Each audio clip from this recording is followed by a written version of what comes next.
Hello, Pier. Hope you are well. Kevin had asked me to share some insights from Esther's 1 through 10 through the entire book. We've seen everyone sharing kind of individual chapters and even taking breaks in between from reviewing the first half and the second half individually. So I'm just kind of going to share with you guys what God showed me through the whole book as a whole and kind of share some things from there. And so, yeah, kind of the first thing I was noticing is Esther is taken from her home and she's forced into a place that she's very unfamiliar in.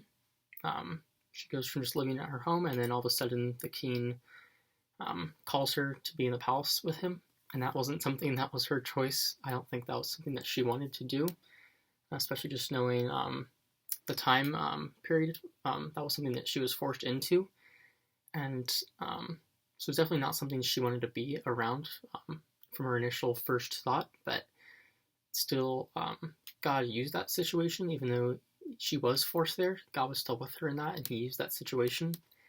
And it's in a way similar to many of us, how we're experiencing this quarantine and this virus situation. It's not something that we wanted to do, I'm sure.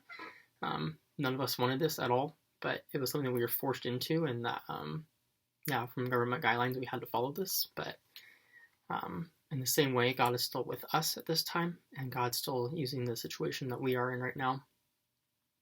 Something else that God brought to my mind as I was reading through Esther is that she's put in a place of authority as she's queen. She's right next to the king in that authority, and in a lot of ways, we're not an authority over our government or our place where we live, maybe, but we do have the authority of the Holy Spirit in us, and that's something to not be taken lightly. That's something that Jesus has given us. He's given us authority in the name of the Father, Son, and Holy Spirit to basically be sharing his kingdom with other people who are not a part of it yet, and be baptizing people.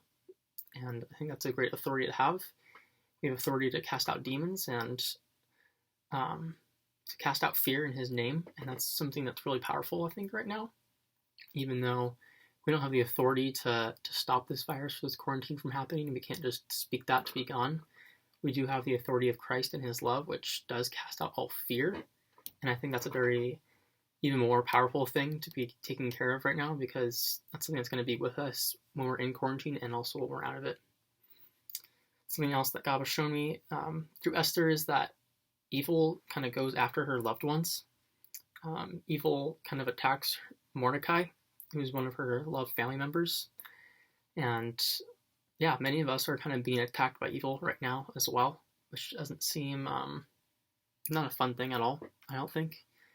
And a lot of times it's easy to maybe run to the thought of saying God's using this evil for good and just leave it at that. But there is a lot of grieving in that, I think, to know that Esther knew that her family was being attacked by one of the king's leaders, and also to know that many of our loved ones and families are either being attacked right now physically with their health or financially, socially, and in a lot of ways we're being attacked. I think there is a lot of spiritual warfare involved in this coronavirus, and even in this quarantine situation linked with that as well. It's a mental battle, but it is also a spiritual battle that we're fighting.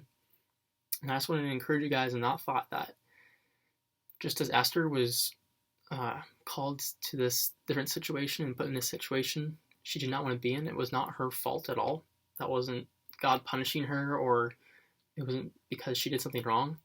And in the same way, this quarantine is not happening because we've done something wrong. There's nothing we've done to deserve this. We haven't sinned a great amount that God's trying to punish us right now because of this. There's nothing that you've done to deserve this. And yes, we have sinned and we do not deserve God's love in that sense, but he still chooses to give it to us. And that love is still very clearly seen right here. So I just want to affirm in you guys that there's nothing wrong you've done that you've earned this quarantine or this it's really just not fun situation that we're in. So I hope that if that's a thought the enemy is putting in your mind, that you're able to identify that and also just throw it out and just know that that's not the truth. And know that this evil is not from God, but God's choosing to use this evil of this virus taking people out for his kingdom and to further his kingdom in that. And kind of the last thought God brought to my mind as we were reading Esther together is that at the end there's a celebration that comes And I think that's a wonderful thing. It's so cool that they get to end this book off in a celebration of this, just rejoicing of all that God does in this story. And it's so, I also look forward to when we get to celebrate after this quarantine ends and be with you guys again in person, not over these internet screen interactions. Even though there is a lot to celebrate now, I look forward definitely to the day we get to celebrate together in person for when this ends and see all that God does through it as we bring him all of our sorrows and fears and honest thoughts, as well as our joys. I look forward to when we get to celebrate that in person and see, after the whole time of this quarantine, what God's done in us and growing us closer together. So hope you guys are encouraged by that, and yeah, reach out to us staff if you guys have any needs or prayer requests or questions. We'd love to be here for you guys. Peace.